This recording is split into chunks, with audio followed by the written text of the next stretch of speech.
السلام عليكم اخواني اخواتي، مرحبا بكم في قناه سميحه ام منار. اليوم ان شاء الله غنوجد معكم واحد الفقاص اللي كيجي زوين وسهل بمقادير بسيطه وما كيتكسرش لينا. شوفوا المقادير وطريقه التحضير. كنحتاجو 6 ديال البيضات، كاس ونص ديال اللوز يكون مرطب في كاس ديال المزهر. اللوز حسب اللي متوفر عندكم، بغيتو ديروا كاس، بغيتو ديروا نص كاس، اللي متوفر عندكم ديروا. كاس ديال الجنجلان محمر، 2 كيسان ديال العنبه ديال الزيت، نص كاس صغير ديال المزهر، رشه ديال الملح، معلقه ديال كبيره ديال الحليب المجفف، كيس ديال زهرة البرتقال، 2 خمارات ديال الحلوى، 2 كيسان ديال السكر سنيده، كيسان ديال العنبه، كيلو و200 غرام ديال الدقيق ابيض. كندير البيض، كنزيد عليه سكر سنيده 2 كيسان، 2 كيسان ديال الزيت، نص كاس ديال العنبه ديال الماء زهر، معلقه كبيره ديال الحليب بودر، كيس ديال زهرة البرتقال،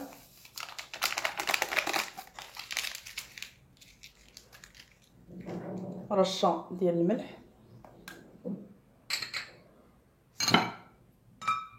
كاس ديال الجنجلان محمر. كنبداو نخدمو.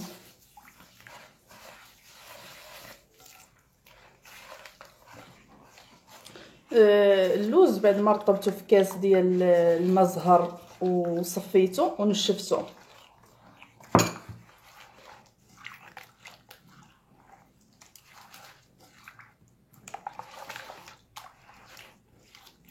يمكن لكم تضيفوا النافع، الا بغيتو تزيدوا النافع ضيفوا.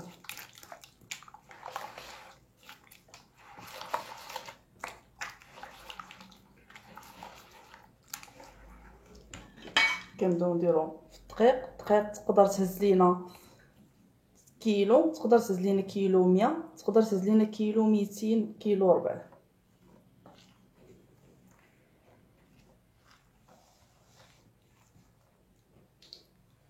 كندير اللوز كاس ونص اللي رطبته ونشفته،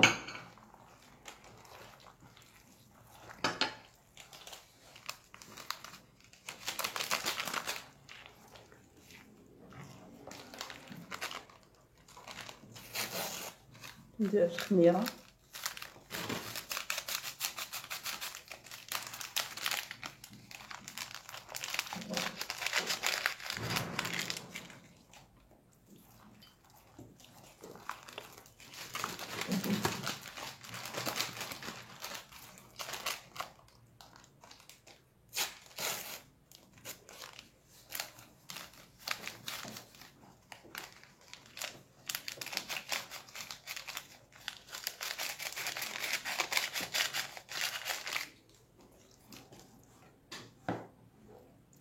ندير الدقيق شويه بشويه، حنا كنجمعوا بالاصابع ديالنا.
بعد ما عجنتها راه كنخليوها رطبه شويه، ما كنخليوهاش قاصحه. انا هزت ليا الدقيق، هزت ليا كيلو و400 غرام اللي هزت ليا ديال الدقيق، كيلو و400 غرام.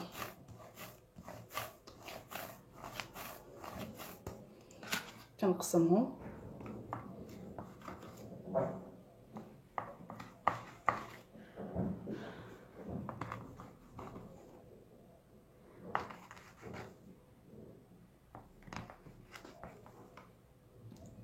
كندير 6 ديال الكريسات. انا درت 6 ديال الكرات. دابا غندوز باش نحربلهم. كنبداو نحربلهم هكا، كنسرحوهم.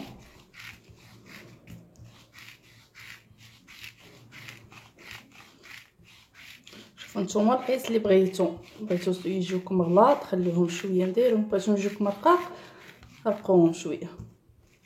انا غنديرهم على هاد القدر، نديرهم في اللاطه، فرشه الورق، ورق الزبده، ورق سوفريزي.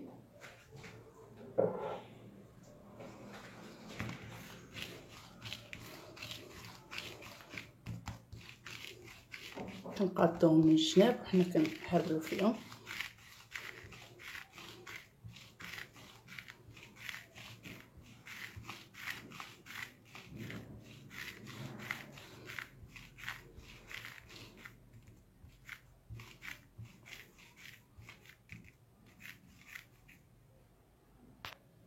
بعد ما كملتهم كنخليهم يرتاحوا 5 دقائق حتى 10 دقائق ونرجع معكم. بعد ما ارتاحوا كنشد واحد القطيب كنتكوه من الفوق بحال هكا باش ما يتفرقعش لينا الباكيطات.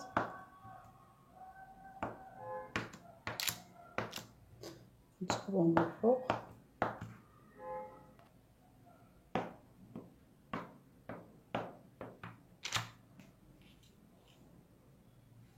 غنضغطوا عليهم واحد شويه بحال هكا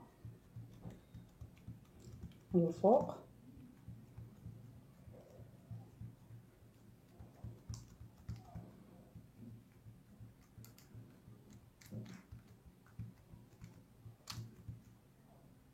خديت شويه ديال الكاكاو مع معلقه كبيره ديال المزهر وبيضه كامله، كنخلطوهم مزيان. كندهنوا الحليب ديالنا من الفوق.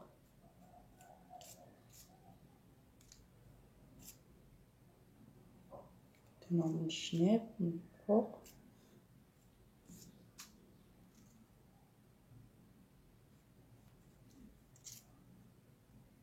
يمكن لكم ما عندكمش كاكاو يمكن لكم ديروا قهوه سريعه الذوبان.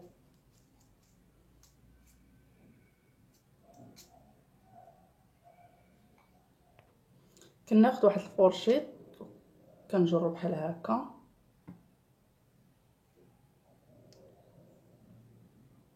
ولا كندير بحال هكا كنسمو هذا.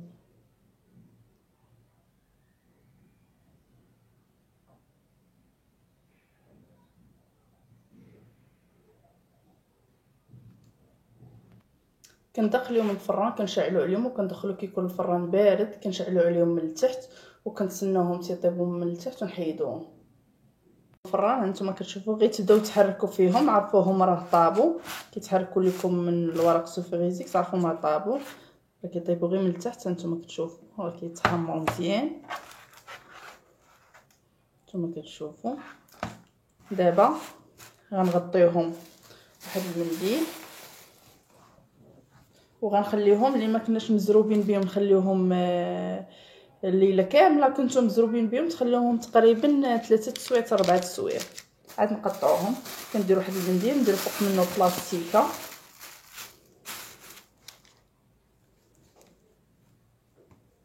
عاد كنغطيو بشي حاجه شويه تكون ثقيله شويه ورجع معكم باش نقطعوه. ما خليته 4 تسوايع تقريبا. كناخذ شي طونج ولا موس يكون ماضي وكنقطعو هكا، كنمشيو بشكل مائي كنورقو نتوما كتشوفوا كناخذ هاد النص. انا غنخدم بطرونش.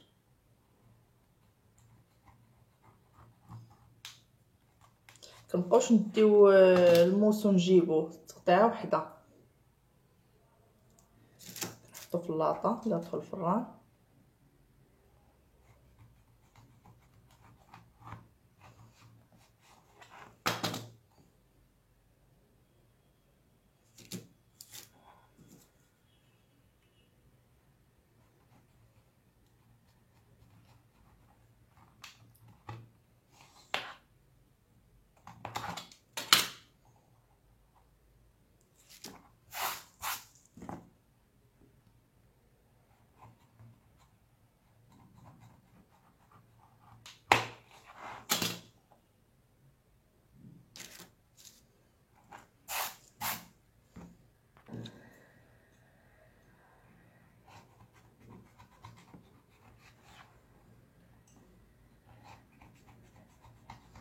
من الاحسن ليكم تاخذوا الطرونش كيقطع مزيان، تبين اللوز من الداخل ما كيتكسرش لينا الفقاص. نتوما كتشوفوا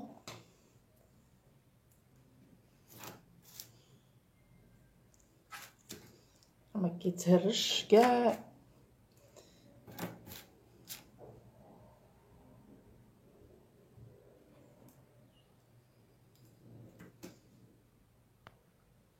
ندخلو الفران دابا اللي كان مسخن من قبل، غندخلو نطلعو الفوق نخليه يطيب غير من التحت. تكون ملي ندخلو نخليو العافيه مهيله باش اللوز ديالنا يتقرمل ما يبقاش رطب. وملي يطيب من التحت نطلعو نهبطوه يطيب من الفوق. الفقاس ديالنا بعد ما خرجته من الفران ها هو كيجي محمر على جوج ديال الجويه. البوطه تكون مهيله باش يطيب لينا مزيان وحتى اللوز يتقرمل. نتوما كتشوفوا راه ما كيتهرش لينا نهائيا الا تبع. كنتمنى يعجبكم الفيديو، ما تنساوش ديروا جيم وضغطوا على الجرس باش يوصلكم الجديد ديال القناه. وشكرا والسلام عليكم.